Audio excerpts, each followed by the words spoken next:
Halo pemirsa, apa kabar? Senang sekali saya Astia Dika bisa kembali menemani Anda di program talk show yang syarat informasi inspiratif, apalagi kalau bukan bincang sehati.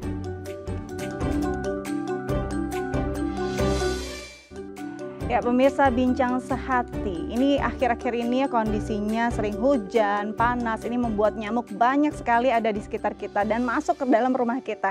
Nah, nyamuk sendiri membawa banyak virus yang bisa menyebabkan kondisi kesehatan kita terganggu seperti demam berdarah, malaria, dan juga cikungunya. Ini akan menjadi topik kita hari ini tentang bagaimana mencegah dan mengatasi cikungunya. Tapi sebelum itu kita akan bahas nih mitos atau fakta seputar nyamuk dan gigitannya. Yang pertama, bahwa nyamuk hanya menggigit manusia saja. Benar nggak sih bahwa nyamuk tuh benar-benar cuma menggigit manusia? Kadang-kadang nyamuk ya senang banget menghampiri kita, bahkan sering aja mengganggu gitu di telinga kita. Tapi apakah secinta itu nyamuk pada kita? Hanya manusia, makhluk hidup yang digigit oleh nyamuk? Nanti kita akan bahas bersama pakarnya. Oke, selanjutnya bahwa nyamuk menyukai orang yang berdarah manis. Sebenarnya kalau kita bicara tentang darah manis sendiri dalam medis itu apa sih? Apakah memang ini ada kaitannya dengan penyakit tingginya kadar gula pada tubuh manusia, atau memang ada kondisi-kondisi lain yang menyebabkan seseorang dikatakan darah manis dan akhirnya memanggil insting nyamuk untuk menggigitnya? Nanti kita akan bahas lebih jauh lagi tentang ini bersama pakarnya ya. Oke, selanjutnya, semua gigitan nyamuk pasti membawa penyakit. Nah, nyamuk sendiri kan banyak sekali gitu ya jenisnya. Apakah semua nyamuk ini bisa membawa penyakit ke dalam tubuh manusia? Apakah nyamuk-nyamuk tersebut membawa virus yang akan memaparkan penyakit tertentu pada manusia? Nah, ini yang harus kita antisipasi. Apalagi kalau kita memang tinggal di area yang banyak pepohonan atau memang banyak kebun ya di area-area samping rumah kita. Ini pastinya nyamuk juga komunitasnya banyak juga nih tumbuh dan hidup di sana. Apakah nyamuk-nyamuk ini juga membawa virus dan memastikan kita akan terpapar satu kondisi atau penyakit tertentu? Nanti kita akan bahas dan konfirmasi bersama pakarnya. Oke, yang selanjutnya, setiap jenis nyamuk pasti menghisap darah. Nah, kalau kita mungkin sering ya nyamuk ada di sekitar kita mengganggu terus lalu kita tepuk gitu ya, memang langsung ada darah di bagian telapak tangan kita. Jadi kalau kita lihat mungkin bagian tubuh nyamuk itu isinya cuma darah. Apakah memang darah itu darah si nyamuk atau darah yang memang ia hisap? Dan apakah memang nyamuk itu hanya menghisap darah untuk dia bertahan hidup? Nah, ini akan kita bahas dan kita konfirmasi bersama pakarnya. Apakah ini mitos atau fakta? Oke, yang terakhir adalah nyamuk itu tidak akan berada di daerah yang dingin. Nah, kalau kita mungkin ada di daerah yang dataran tinggi seperti di pegunungan, ini kayaknya mungkin jarang ya kita digigit oleh nyamuk atau diganggu oleh nyamuk. Nah, permasalahannya apa yang menyebabkan nyamuk enggan berada di daerah dingin? Apakah karena dataran yang tinggi membuat nyamuk tidak ada di sana atau karena suhunya? Nah, ini akan kita bahas bersama pakarnya. Nah, kita akan bahas tapi kita harus jeda terlebih dahulu. Pemirsa jangan kemana-mana, tetap bersama kami di Bincang Sehati.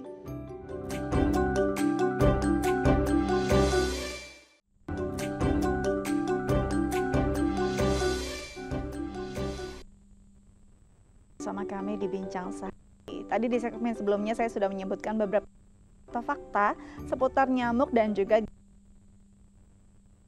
ini bersama pakarnya. Apakah hal-hal tersebut mitos atau memang faktanya benar? Oke.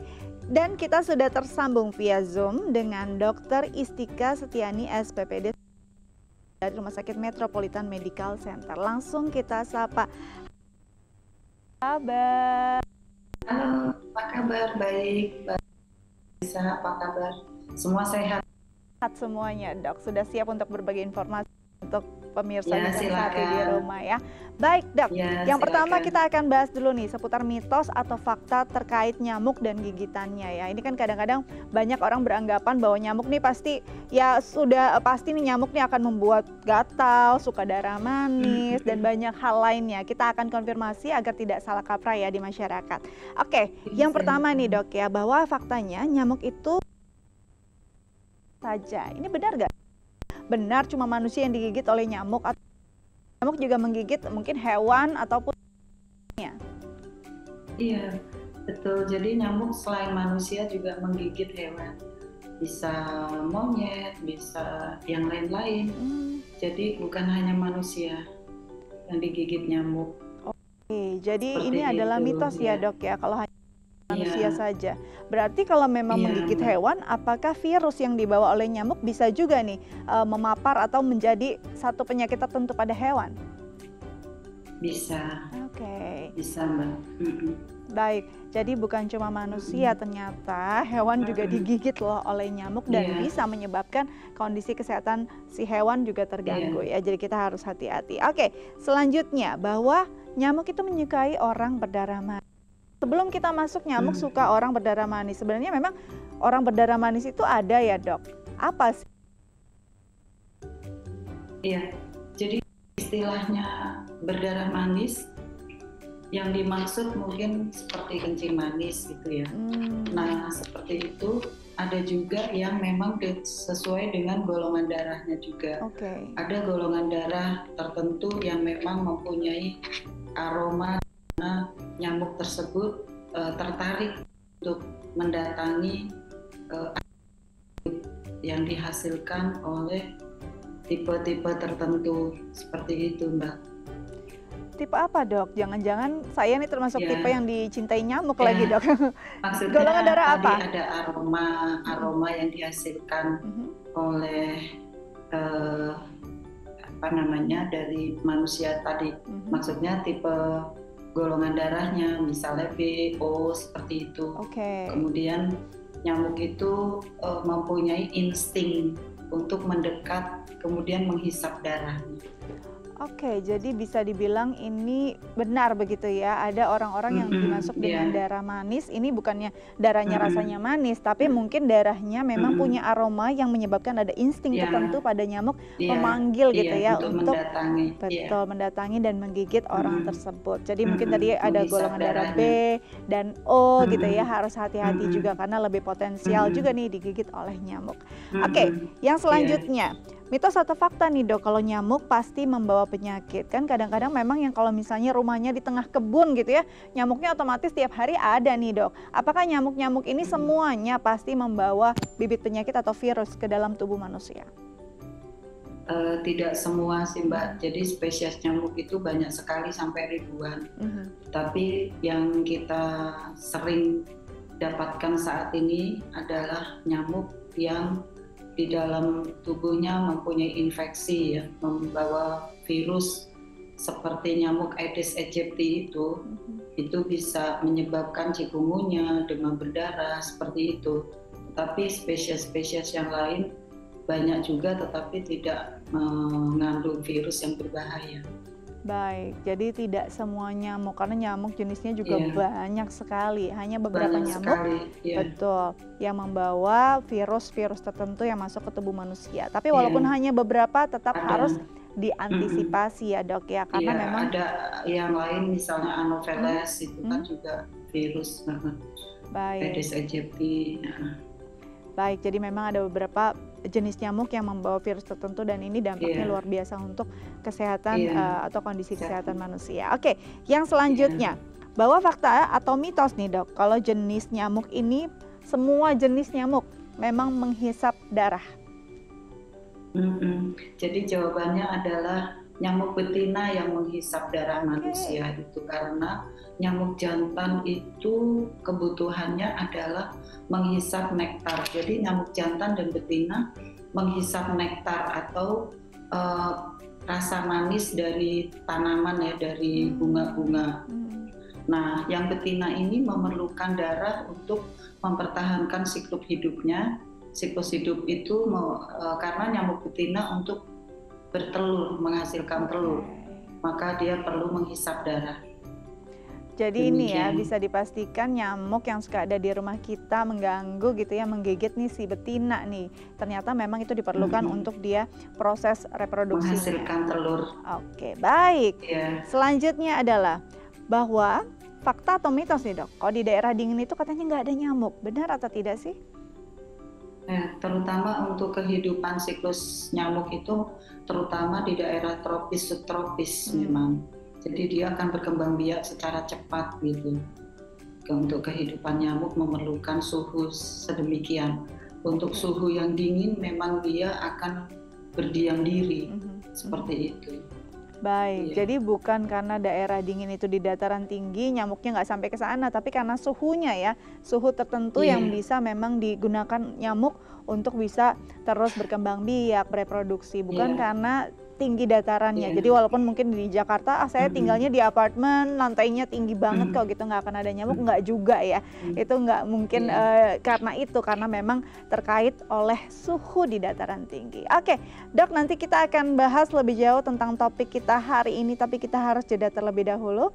Pemirsa jangan kemana-mana, tetap bersama kami di Bincang Sehati.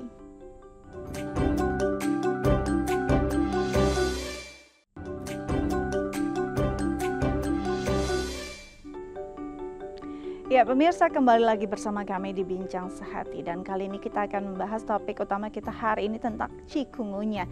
Nah, untuk pemirsa di rumah yang punya pertanyaan terkait tema kita hari ini bisa menelpon kami di 021 290 3244 atau DM ke Instagram kami di @theifamily.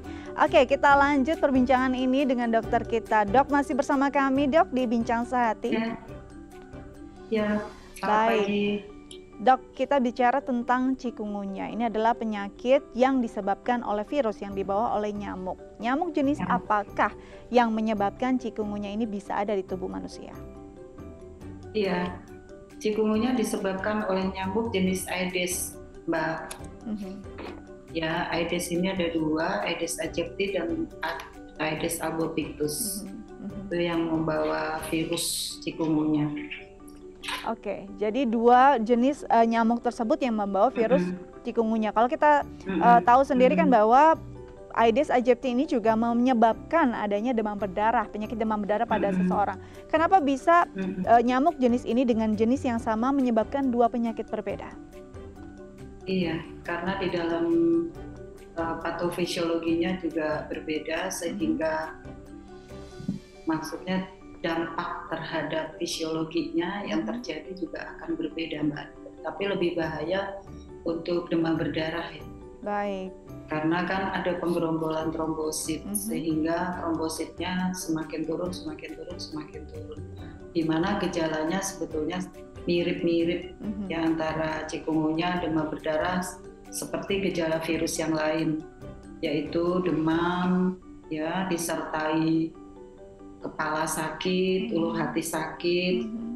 dan semua tubuh ngilu. Tetapi pada chikungunya itu rasa sakit sendinya itu memang lebih dominan. Jadi Oke. nyeri di semua sendi-sendi Mhm. seperti itu. Mirip-mirip, tetapi untuk chikungunya lebih dominan rasa ngilunya itu.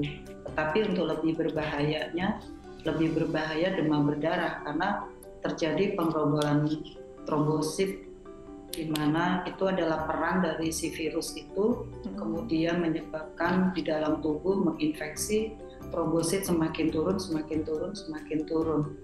Nah, kalau seperti itu maka gejala awal dirasakan, maka harus segera berobat ke rumah sakit terdekat. Baik. Jadi memang yang menyebabkan adanya satu jenis nyamuk bisa berbeda penyakit yang ditularkan karena ada fisiologisnya juga ya.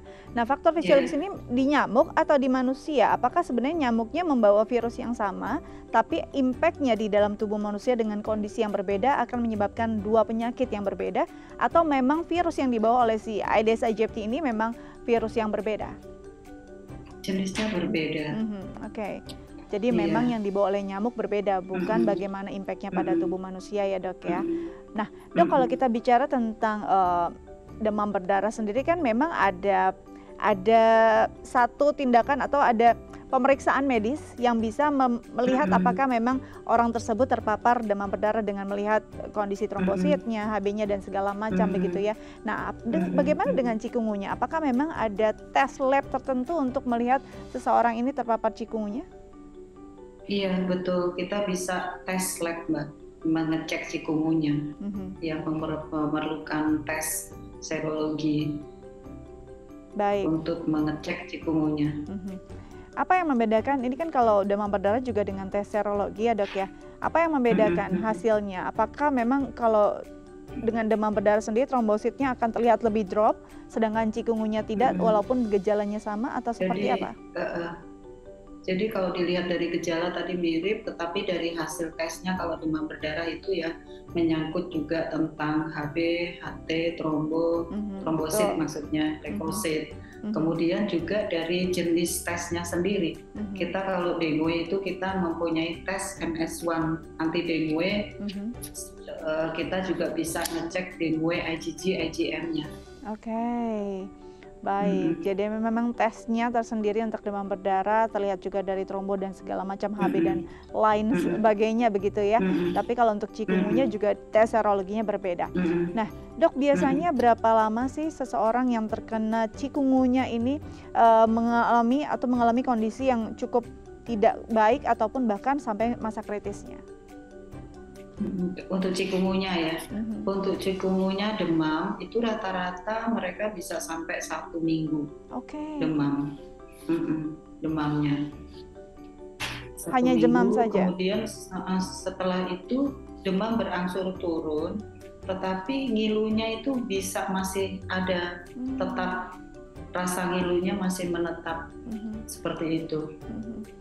Oke, untuk demamnya sendiri apakah memang ditandai juga dengan suhu tubuh yang cukup tinggi atau mungkin kadang-kadang kalau bahasa sehari-hari sumeng gitu ya di 37,5 begitu, apakah ini sudah bisa masuk indikasi ke sana? Suhunya ada yang tinggi, ada yang 38, 39, ada yang 40, ada yang sumeng-sumeng 37,2, 4,5 ya, seperti itu. Bervariasi untuk suhu tubuh yang tinggi.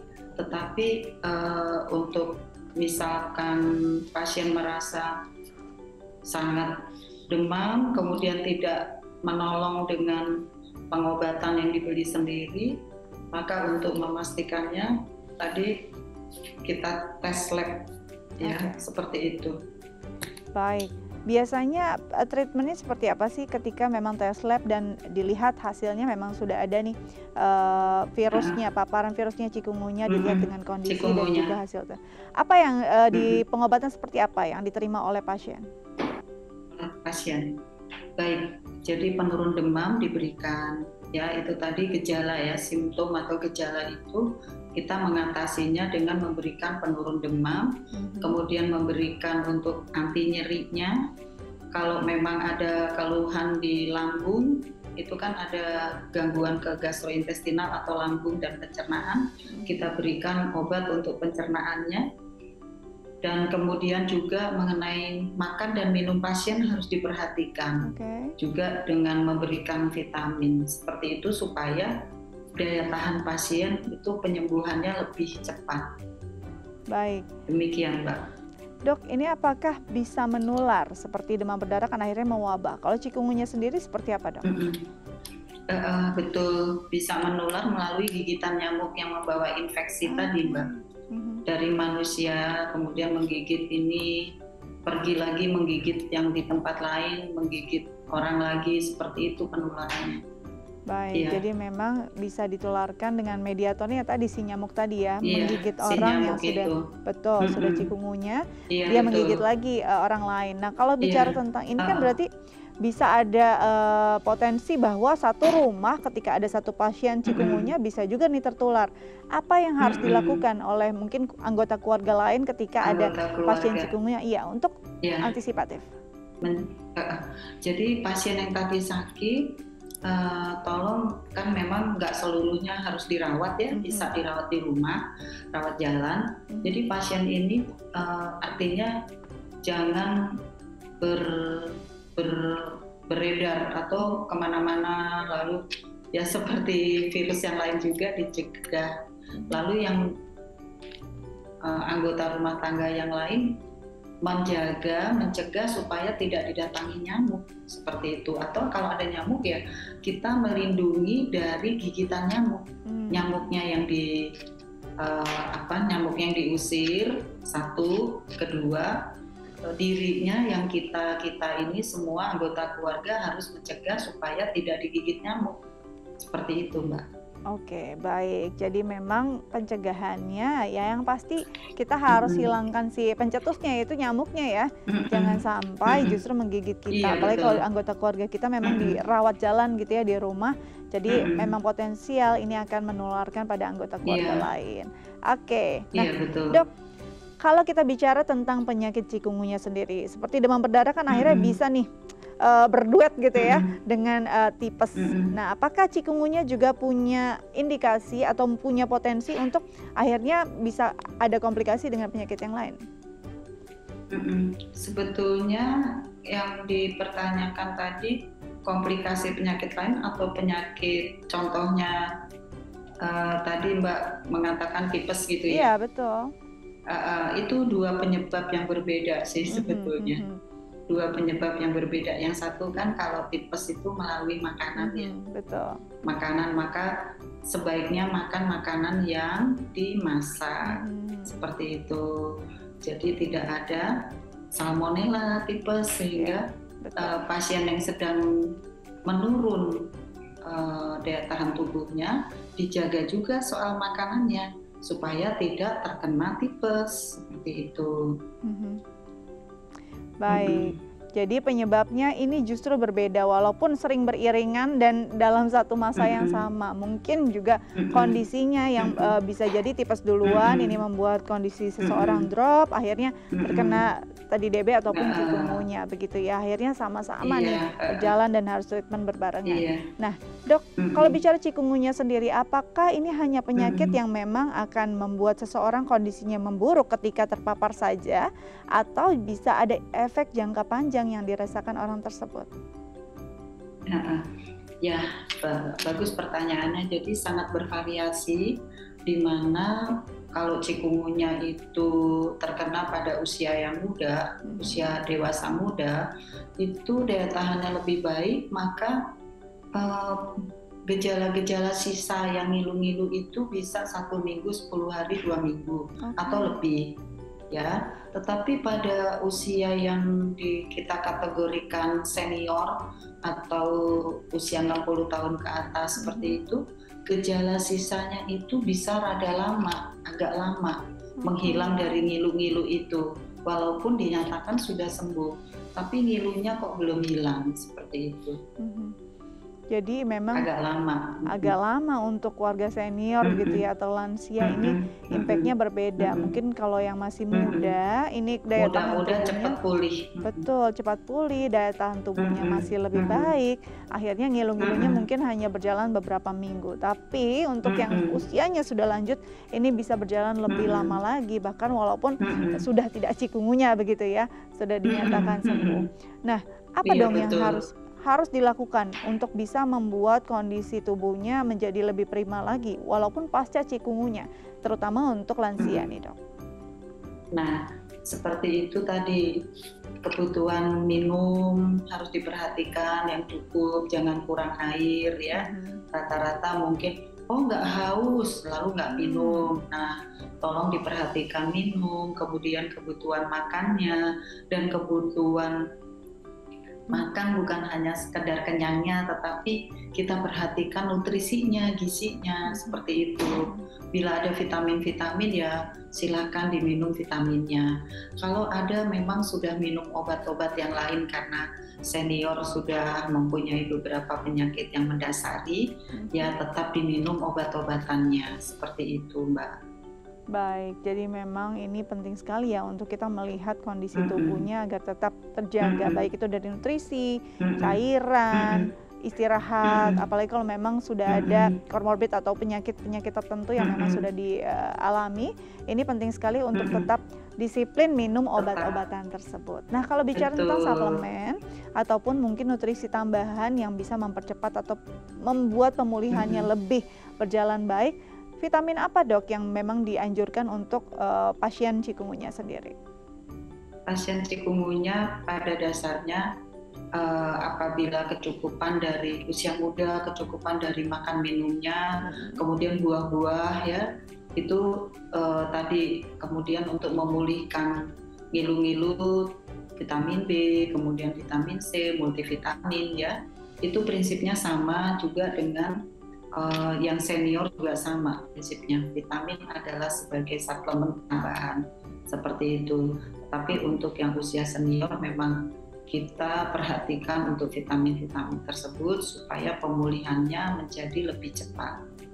Diperlukan vitamin B, vitamin C, dan saat ini kan kita rata-rata mempunyai cek juga ya, tahu vitamin D-nya rendah atau sudah normal.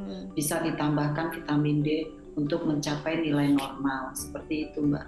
Baik, jadi memang selain dari makanan yang kita makan setiap hari ya, apalagi kalau lagi sakit kan kadang-kadang males makan ya dok ya, jadi memang membutuhkan suplemen tambahan nih kadang-kadang ya, seperti vitamin C, mungkin B kompleks, multivitamin yang lain, dan terutama juga vitamin D ini akan membantu pemulihannya lebih cepat. Pemulihan.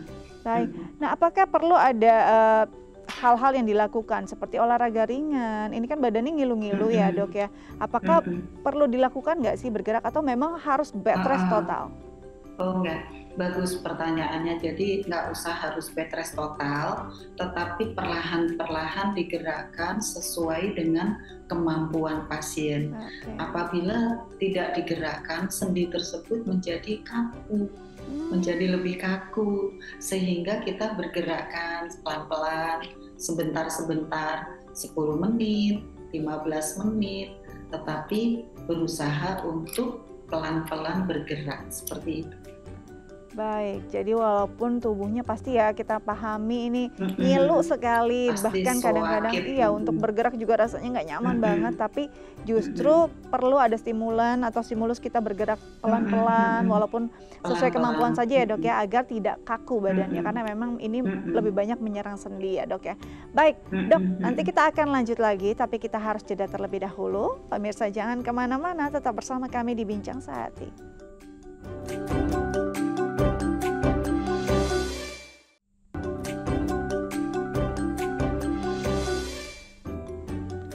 Ya, pemirsa kembali lagi bersama kami di Bincang Sehati, masih membahas tentang cikungunya. Tadi di segmen sebelumnya kita sudah bahas ya, gejalanya seperti apa, pengobatannya seperti apa saja sih yang potensinya untuk bisa menularkan, ini sudah kita bahas juga. Kita kembali lagi bersama dokter kita ya. Dok, masih bersama kami di Bincang Sehati ya dok ya?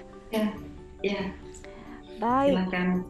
Dok, kalau bicara tentang cikungunya sendiri, mungkin kita melihat oh ya ini masalah yang ada kok masa jangka waktunya nanti akan sembuh juga, walaupun memang harus dijalani beberapa hari atau beberapa minggu gitu bahkan ya.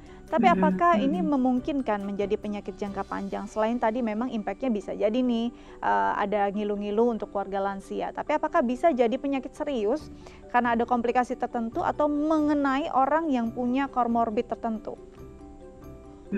Baik.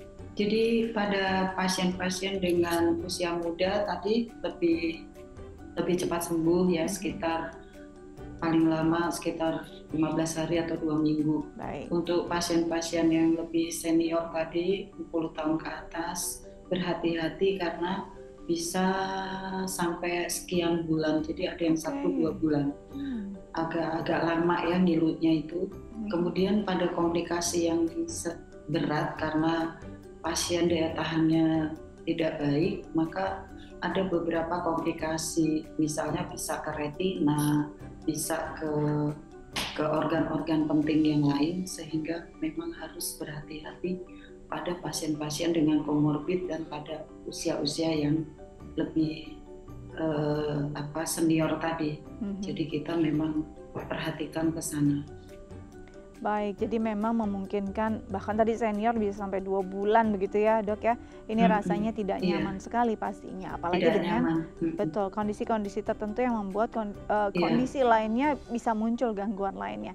Nah kalau yang menurut yang saya baca bahwa ini juga akan berbahaya ketika menyerang bayi yang memang baru lahir atau di masa-masa awal kehidupannya, benar nggak sih dok? Iya, ya tadi pada bayi yang baru lahir juga sangat kita perhatikan karena bisa berdampak yang tidak kita inginkan, seperti pada infeksi yang berat seperti itu. Baik, kenapa dok pada bayi yang baru lahir ini impactnya atau dampaknya bisa begitu berat? Apakah memang ada sistem kekebalan tubuh yang belum sempurna pada si bayi? Betul. Oke. Belum mengenal karena kan terinfeksi ya, dan juga bayi baru lahir daya tahannya terhadap infeksi juga masih rendah. Baik, jadi memang untuk moms di rumah yang baru punya bayi baru lahir, apalagi kalau kita lihat ya akhir-akhir ini memang kondisinya cuaca kan sering hujan, lalu panas, ini banyak sekali nyamuk yang bisa masuk ke dalam rumah, ini perlu perhatian khusus. Lebih baik kita mencegah daripada mengobati ya gitu ya, dan mungkin menggunakan kelambu bisa jadi saran juga, walaupun ini sedikit konvensional, nggak apa-apa juga kalau memang bisa digunakan, atau obat-obat anti nyamuk yang pastinya aman juga untuk paru-paru bayi ya. Nah, Dok, bagaimana nih dengan orang dengan diabetes? Biasanya kan kondisi diabetes ini akan memperburuk seseorang ketika dia terpapar penyakit lain. Apakah begitu juga berlaku pada chikungunya? Betul. Pada pasien diabetes ini rata-rata memang mempunyai sudah ada misalnya sekian tahun ya, jangka panjang, sudah ada komplikasi dari organ-organ yang lain, dan juga mudah sekali infeksi ini menjadi berat. Misalnya pada pasien yang tidak diabetes, infeksi bisa diatasi dengan daya tahan tubuhnya, ditambah dengan terapi, memberikan obat, misalnya diberikan kalau ada infeksi diberikan antibiotik. Pada pasien-pasien tanpa diabetes itu responnya lebih cepat. Tetapi pada pasien diabetes ini mempunyai kekhususan di mana mudah terjadi infeksi. Satu, kedua, kalau kena infeksi dia lebih mudah cenderung untuk menjadi lebih berat, maka lebih waspada untuk pasien-pasien diabetes. Baik, karena memang dengan pasien diabetes sistem metabolismenya dan banyak kekebalan tubuhnya sudah tidak lagi bekerja dengan fungsi yang optimal. Ini memang penyakit apapun yang sedang mewabah ataupun mungkin saja menghinggapinya, ini bisa jadi satu kondisi yang perlu diperhatikan dan menjadi fokus. Ya, baik. Sangat betul. Baik, sebelum kita lanjut, Dok, ini ada pertanyaan dari pemirsa lewat DM Instagram dari @putra. Pertanyaannya, Dok, saya laki-laki usia 18 tahun dan terkena sakit chikungunya. Saya sudah periksa dan saya lupa bilang kalau bintik atau ruam merahnya itu terasa gatal, Dok. Jadi saya harus beli obat apa ya untuk rasa gatal tersebut? Baik, jadi ada ruam. Ini gatal. Bagaimana nih, Dok?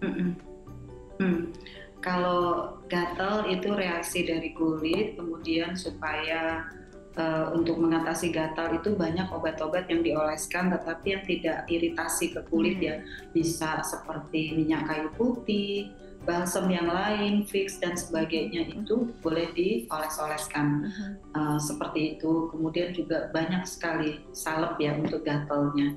Tapi kalau tempatnya atau apanya daerahnya cukup kecil sih, saya biasanya sih cukup dengan beberapa kali olesan sudah sembuh. Baik, jadi memang bisa menggunakan obat-obatan yang mudah tersedia ya di apotek atau di pasaran untuk mengurangi rasa gatal, dan jangan digaruk mungkin ya, Dok ya, karena digaruk itu sebenarnya menimbulkan luka. Betul, menimbulkan luka dan akan membangunkan sistem saraf yang lain untuk membuat gatalnya lebih menyebar lagi begitu. Nah, Dok, kita kembali tadi kalau bicara tentang ini kondisi bayi baru lahir begitu ya. Nah, kalau yang terpapar itu sang ibu, nah ini apakah boleh menyusui nih, Dok? Apakah nanti ada justru jadi penularan?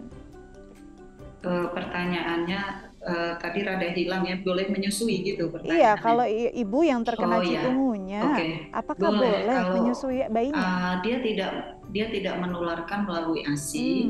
Jadi kondisi ibu selama si ibu itu produksinya baik ya, dan ibunya artinya produksi ASI-nya masih baik, untuk ASI tidak dilarang, boleh memberikan ASI. Kalau misalnya tadi ibu kena chikungunya gitu ya, produksi ASI-nya masih baik dan tidak menggunakan obat-obatan yang mengganggu untuk si bayi, boleh. Baik, ini jadi cukup tenang juga ya Ibu di rumah ya. Kadang-kadang ketakutan, padahal kondisinya harus menyusui dan juga sangat membuat Ibu tersiksa juga kalau nggak menyusui. Jadi Iya, double nih ya iya, meriangnya ya iya, karena sakit. ASI ya betul karena cikungunyanya dan karena ASINya juga tidak bisa dikeluarkan dengan baik. Jadi memang mams di rumah nggak perlu Baik. khawatir bisa memberikan ASI pada bayinya karena tidak akan menjadi medium untuk penularan. Dok, kalau bicara tentang cikungunya sendiri, sebenarnya kita memang satu hal yang bisa kita hindari ya hilangkan kemungkinan kita terpapar atau digigit nyamuk. Tapi bisa nggak sih dok kalau kondisinya kayak gini kan kita nggak tahu juga ya. Mungkin di rumah kita jaga, tapi di luar kita nggak tahu Di kapan luar, kita bisa betul, digigit gitu. Mungkin di betul. kantor Jadi atau di betul. Ada nggak sih yang banyak memang juga bisa kita lakukan untuk menjaga daya tahan tubuh kita agar tidak terpapar? mencegah. Tadi kan kita menghindari dari gigitan nyamuk ya. Jadi belum tentu nyamuk itu ada di rumah ya kan. Betul. Ada banyak juga yang di tempat kerja misalnya, di mana-mana pun ada. Ada yang misalnya dia tinggal di apartemen tinggi tapi kan turun juga. Betul. Pas turun ke kebun, ke taman, itu nyamuknya banyak sekali. Jadi kita menghindarkan untuk supaya kita tidak digigit. Sekarang kan banyak lotion-lotion yang untuk ditaruh Kulit ya? diusapkan di kulit, tetapi yang tidak mengganggu atau tidak menyebabkan iritasi kulit, sehingga nyamuknya jauh-jauh dari kita, tidak menggigit gitu.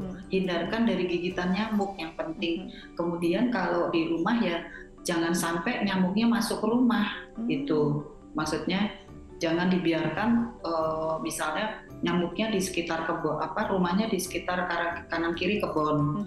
Kemudian nyamuknya masuk semua. Nah, kita kan ada tuh screening, selain kalau tempat tidur tadi Mbak menyebut kelambu, boleh kan? Kelambu ada. Terus kemudian ada kita kawat nyamuk juga ya dok ya? Kawat nyamuk. Kemudian kalau pintu ingin dibuka, ada pintu yang punya seperti jaring-jaring itu yang nyamuknya nggak bisa masuk, seperti itu. Jadi kita kemudian menghindarkan dari sumber-sumber yang dimana nyamuk itu hidup. Maksudnya misalnya kita punya pot bunga, kan bawahnya ada tatakan. Betul. Tatakan itu kan sering ada air. Nah, kalau Aedes itu seringnya hidup siklusnya itu habis mengambil darah manusia, kemudian untuk siklus kehidupan dia harus mencari air tempat hidupnya dia. Nah, kalau Aedes aegypti itu dia senangnya hidup di air yang bersih. Justru tadi di daun-daun, kemudian di pot-pot bunga. Nah, seperti itu dia siklus hidup. Maka kita beramai-ramai untuk mencegah supaya tidak siklus hidupnya dia berhenti. Artinya supaya tidak banyak jentik nyamuk. Maka mengeringkan tempat-tempat tadi supaya dia tidak hidup, kemudian ditempurkan ember-ember, kemudian sumber-sumber air yang lain, misalnya ada bak mandi atau apa, itu mesti kita sering lihat. Lalu tempat-tempat air yang lewat ya, bisa juga dengan zat-zat tertentu yang disiramkan ke genangan air, seperti itu. Misalnya di depan rumah ada saluran air, kemudian airnya tergenang. Nah, itu kan ada tuh zat yang dimasukkan ke dalam air supaya jentik nyamuknya itu bisa mati. Jadi kita harus membersihkan dari sumber-sumber genangan air tadi, Mbak.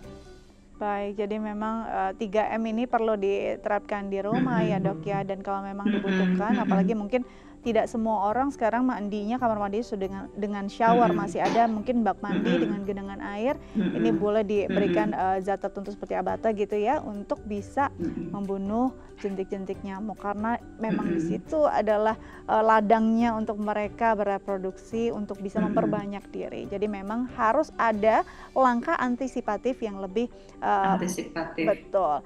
Nah, dok. Betul. Kalau bicara itu kan dari faktor eksternal, dari faktor internal ada nggak sih antisipasi yang bisa kita lakukan? Apakah semua orang yang sudah digigit dengan paparan cikungunya sudah pasti akan terpapar, atau justru kalau memang daya tahan tubuhnya baik-baik saja dia nggak akan terkena paparannya? Kalau pertanyaannya pasien tadi digigit oleh nyamuk yang mengandung virus itu tadi, chikungunya, pasien itu tentunya dia menjadi sakit sih yang jelas, Sudah tetapi pasti berarti ya. Gejalanya itu berbeda-beda, tingkat keparahannya berbeda-beda. Jadi tergantung dari daya tahan tubuh masing-masing. Tadi kalau kita sebut pada pasien yang masih usia muda, remaja gitu, simptomnya ada muncul, kemudian dia minum, beli-beli obat apa-apa yang sering untuk menghilangkan pusing, kemudian untuk penurun demam, kemudian dia makan minum yang baik, itu gejalanya akan perbaikan. Tetapi kalau untuk yang tadi usia yang sudah senior, mungkin udah minum obat, udah apa, tetapi suhu panasnya masih ada, kemudian ngilunya masih ada. Nah, itu juga perlu pengobatan yang lebih baik lagi, seperti itu. Jadi memang kalau sudah terkena infeksi ya ada muncul gejala. Baik, jadi walaupun apapun, siapapun yang sudah tergigit gitu ya dengan nyamuk membawa infeksi dan virus tersebut sudah pasti akan bergejala, cuma perbedaannya tingkat keparahannya yang akan membuat perbedaan dari sistem kekebalan tubuhnya dari pasien itu masing-masing. Oke dok, nanti kita akan lanjutkan lagi perbincangan ini, tapi kita harus jeda terlebih dahulu. Pemirsa, jangan kemana-mana, tetap bersama kami di Bincang Sehati.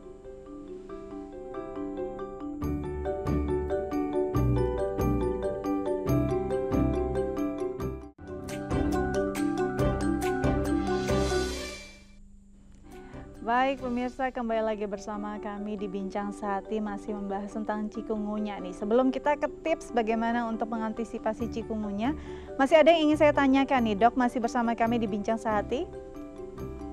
Iya. Baik. Dok, ada beberapa penyakit yang katanya kalau memang terkena virus chikungunya akan mengalami kekambuhan atau kondisi gangguan tertentu. Contohnya rematik dan juga adanya pembekakan liver. Apakah ini benar dan bagaimana ini bekerja pada seseorang yang memang punya penyakit bawaan demikian? Ya, baik. Jadi kalau pasien dengan rematik memang kan pasien itu sudah mengeluhkan rasa sendi-sendi ngilu. Betul.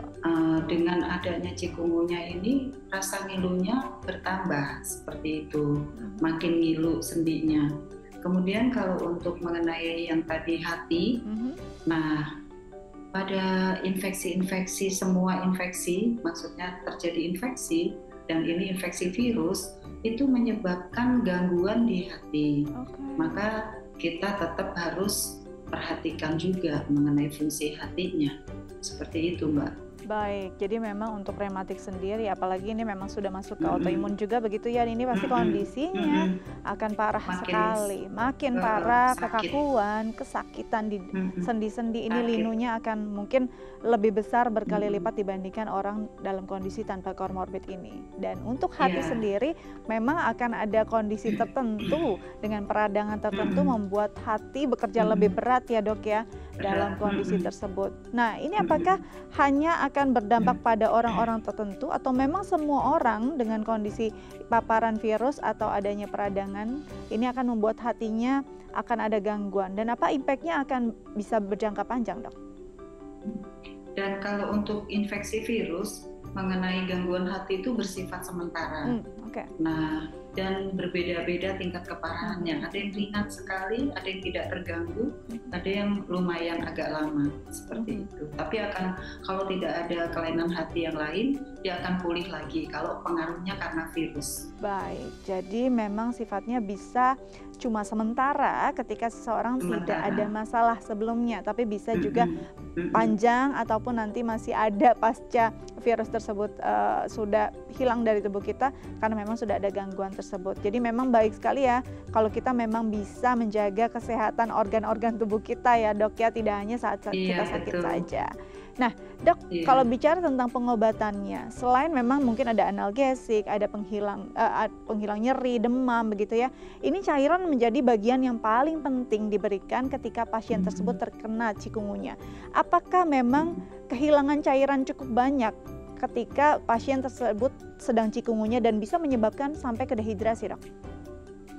Nah, seperti infeksi virus yang lain juga, pada infeksi virus chikungunya ini kan ada demam-demam ya. Nah, pada suhu yang demam kita memerlukan cairan lebih banyak daripada pada kondisi dibandingkan pada kondisi yang tidak demam. Rata-rata kebutuhan cairan kan untuk dewasa muda antara 2,5 liter ya rata-rata. Nah, kalau untuk suhunya dia lagi panas atau lagi demam, maka diperlukan cairan yang lebih lagi untuk mengimbangi supaya antara yang masuk dan antara yang keluar itu terjadi balance di dalam badannya. Maka dianjurkan untuk minum supaya kecukupan seperti itu, supaya terjadi keseimbangan yang baik, supaya tidak ada atau mencegah dehidrasi. Baik, jadi memang kehilangan cairannya ini terjadi karena demam yang berkepanjangan. Ini membuat tubuh kita memerlukan cairan lebih dan harus tercukupi ya. Baik dok, terima kasih. Nah, kita akan berikan tips singkat nih untuk pemirsa di rumah untuk mengantisipasi agar tidak terpapar cikungunya. Yang pertama, memastikan bahwa lingkungan atau bagian rumah kita memang harus terbebas dari kemungkinan nyamuk masuk begitu ya dok. Tadi ada apa saja dok yang bisa dilakukan? Tadi menguras, lalu membersihkan dan mengubur ya dok? Iya betul, menguras, kemudian semua kita jaga untuk supaya tidak ada genangan air, prinsipnya itu. Kemudian mencegah dari gigitan nyamuk, menghindari dari gigitan vektor itu, pembawa virus itu ya. Kemudian juga supaya kita menutup tempat-tempat yang menjadi sumber dari pembiakan nyamuk itu. Jadi ya seperti kita yang sudah lakukan ya, selama ini kita sudah lakukan untuk mencegah juga selain cikungunya, demam berdarah, kita selalu ada itu jentik-jentik nyamuk yang harus harus diberantas. Harus diberantas. Jentiknya ini juga berbahaya sebabnya ya dok ya. Nanti akan memperbanyak lagi rentetan dan juga pasukan nyamuk yang akan menyerang kita dan membawa virus. Baik dok, terima kasih banyak sudah berbagi bersama kami di Bincang Sehati. Semoga apa yang kita berikan hari ini untuk pemirsa berguna ya. Dan jangan lupa tetap bermasker ya. Baik, itu yang paling penting, tetap bermasker karena COVID masih ada ya dok ya. Baik dokter, terima kasih banyak. Tetap jaga kesehatan dan selamat kembali bertugas. Baik pemirsa di rumah, itu dia hari ini kita membahas tentang cikungunya. Semoga kita bisa melakukan tindakan-tindakan antisipatif agar tidak terpapar karena kondisinya bisa berkepanjangan dan sangat tidak nyaman. Baik, saya Astia Dika pamit undur diri. Jangan lupa selalu saksikan Bincang Sehati. Sampai jumpa.